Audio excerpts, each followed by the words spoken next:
Sometimes a glitch is just a glitch. Funny, harmless, maybe even a little helpful, but every once in a while a mistake happens that is so massive, so game-breaking that it shakes the entire community to its core. In early 2024, Clash Royale made that kind of mistake, a simple bug in a new reward system that spiraled into chaos, triggering massive drama, permanent bans, and a total breakdown in trust between players and Supercell. This wasn't just a glitch, it was a moment that exposed how far Supercell would go to protect its systems, even if it meant punishing its most loyal players and creators. This is the story of the Lucky Drops disaster, the biggest mistake in Clash Royale history. To understand how this drama even happened, first we need to talk about Lucky Drops and how they were supposed to work.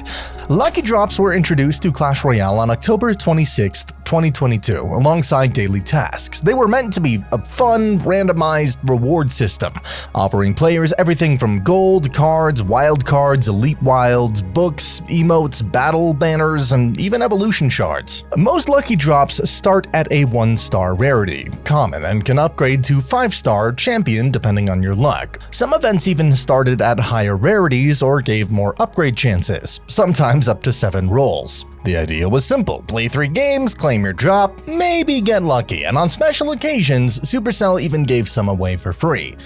But it didn't take long for this fun little feature to become the center of one of the biggest controversies the game had ever seen. So here is a table of what you can get from the Lucky Drops and how likely you are to get it. Now, the thing about Lucky Drops is they're exactly what they sound like: pure luck. It's all RNG, and as you'd expect, that means a lot of disappointment. Since day one, players have complained that most drops give nothing but junk. Imagine opening a legendary Lucky Drop and getting 64 wall breakers. Seriously, that's not lucky. That's emotional damage. And weirdly enough, sometimes the lower star drops hit harder than the high ones. I once opened a 3-star drop and got 3 Mega Knight cards. Felt amazing, but every drop after that, straight garbage.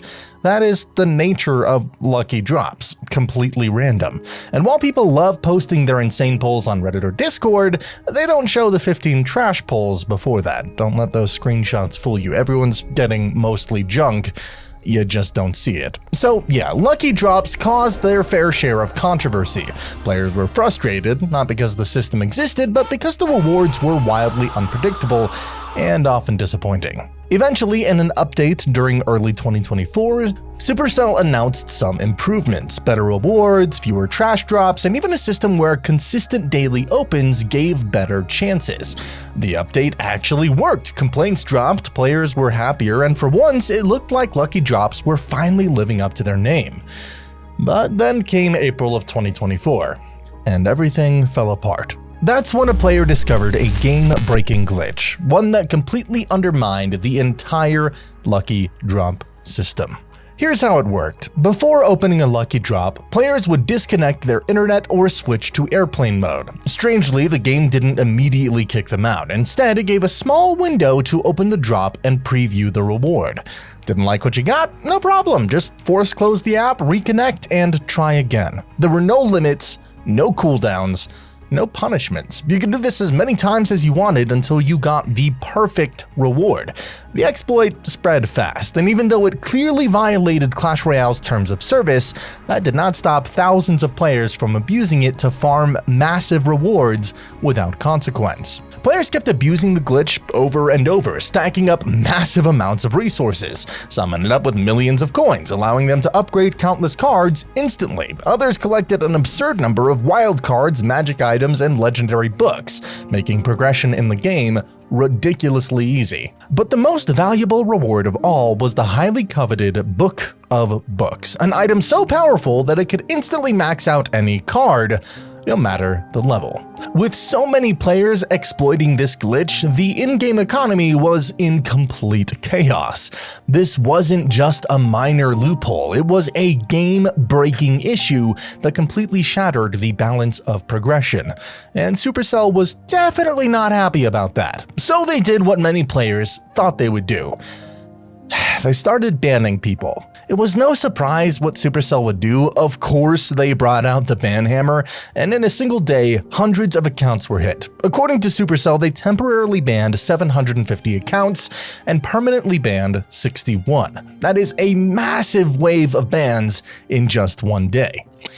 And this is where the real controversy began. And banning your entire clan due to an exploit. Nope, that's completely fine. We're not going to ban you for that. Spanning a balloon on your opponent's tower due to an exploit. Nope, that's completely fine because it doesn't cost us any money. But then getting more cards from a lucky drop due to an exploit. Yep, that's going to get you banned. So it's the principle behind it. They're not consistent with their ban. Why do they pick and choose who to punish? Why do they pick and choose what to punish? And why do they not punish at all unless it affects their revenue stream? There's people win trading. There's people doing all this crazy stuff. There's people buying wins from each other. Like, they'll send people money for them to let them win a game on global tournament, royal tournament, ladder, just to get a higher rank. And there's proof of it, and they do nothing about it. They're doing these glitches to win games. They do nothing about it.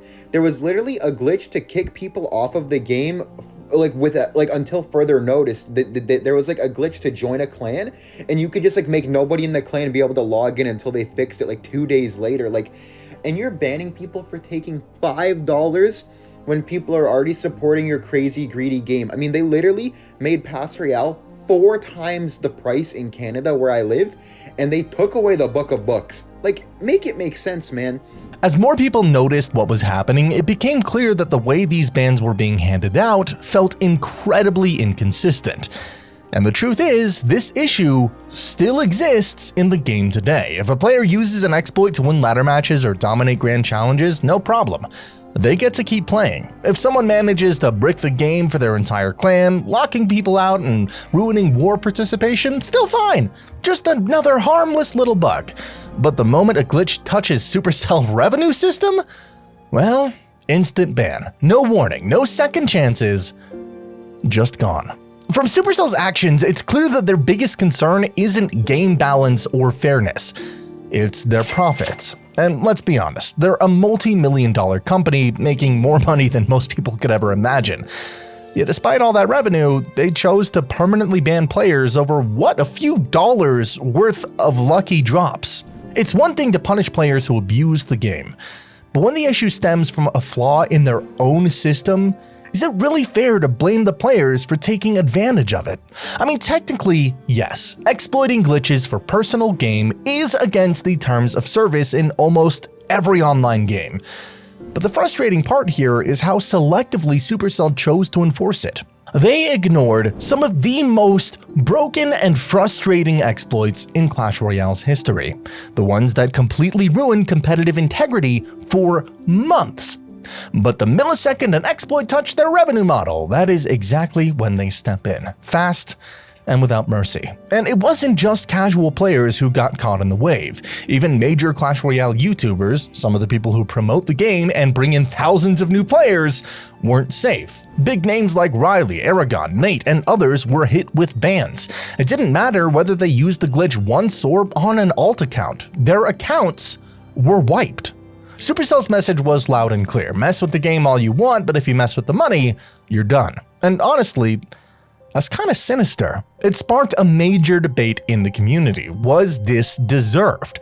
The community quickly split into two sides, those who supported Supercell's decision and those who believed the punishment was way too harsh. Supporters argued that what Supercell did was the right thing. If someone breaks the rules, they should face the consequences. Rules are rules, and exploiting a glitch is still cheating. Some argued that maybe a permanent ban was too much, but overall they backed Supercell's move.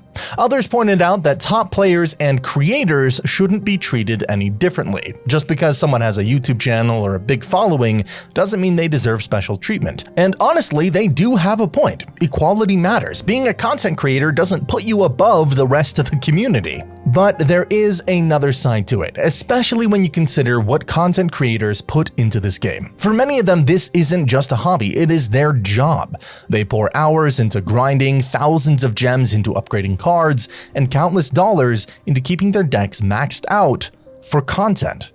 And in one instant, all of that was taken away. Even creators who only tested the glitch once saw their accounts completely wiped. Every moment spent climbing in ranks, every dollar invested, it all meant nothing. Gone in seconds. Take Aragon for example. He said he only used the glitch one time and received a 31-day ban, but then that temporary ban was converted to a permanent one just a day or two later. Naturally, this only made the community more upset. And then there were people who strongly opposed Supercell's actions. This group included Boss, one of the biggest Clash Royale creators. He spoke out on Twitter and in a video saying, quote, "Permanently banning top players and creators for abusing a lucky drop exploit is ridiculous. It's crazy how they only care when the bug costs them money. This glitch gave players a few extra rewards. Who really cares? The bug was Supercell's fault, and just like with previous bugs, no one should have been banned. And if they were, 31 days should have been the max."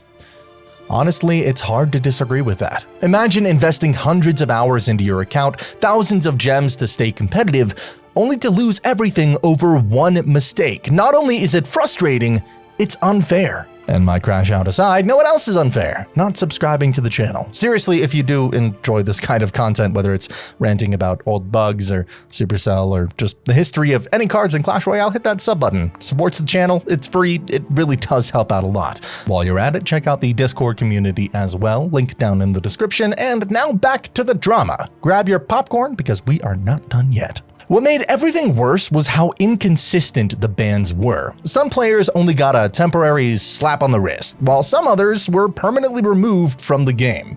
Why?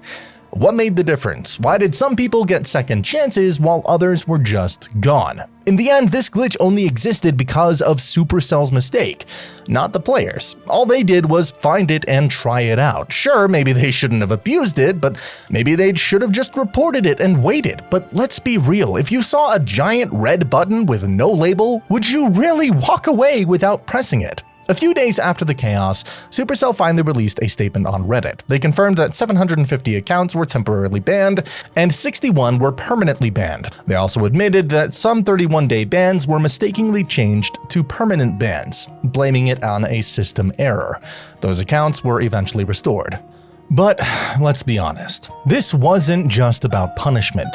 It was a warning. Supercell wanted to show the entire player base that messing with exploits, especially those tied to real money, would have consequences. And that's how one of the biggest dramas in Clash Royale history unfolded. Hundreds of players banned, the community split, and trust in Supercell shaken once again. Personally, I think the bans were excessive. Yes, players did break the TOS, yes, they exploited a bug, but the total value of those rewards, maybe $10 per account. Multiply that by the number of banned players, and it still adds up to a small drop in Supercell's revenue. Barely a scratch. A rounding error. And for that, they wiped out people's progress completely. Accounts that took years to build were deleted in an instant, for something that was ultimately their own fault. And they could have easily handled it differently. They could have just removed the rewards or handed out 31-day bans at most. Instead, they went nuclear. And the worst part, not everyone who used the exploit got caught. Plenty of players are still out there enjoying all the rewards they gained while flying under the radar. So why did some get banned and others didn't? That's something we'll probably never know. In the end, this glitch acted like a mirror, exposing the deeper issues within Clash Royale. Inconsistent moderation, selective enforcement, and a clear focus on protecting profits over fairness. This isn't how a healthy game community should function. There should be a fair system, one that punishes real cheaters, but understands the difference between breaking a game and just pressing a button you weren't supposed to see. But unfortunately, this is the world we live in now. Everything revolves around money. And in Supercell's eyes, the real crime wasn't breaking the game. It was messing with their profits. Which brings us to something that often gets overlooked in all of this drama: Clash Royale's deeper story. Because while all of this is happening on the surface, there's an entire layer of lore, symbolism, and strange connections behind every card, every troop, and every arena that most players never notice. And if you really want to understand how Clash Royale got to this point, not just as a game, but as a world, you need to watch this next video. We break down one hidden lore fact for every single card in Clash Royale. No filler, no fluff, just straight up secrets and trivia that even most veteran players don't know about. Trust me, if you thought this video was wild, you haven't seen anything yet. I'll see you there.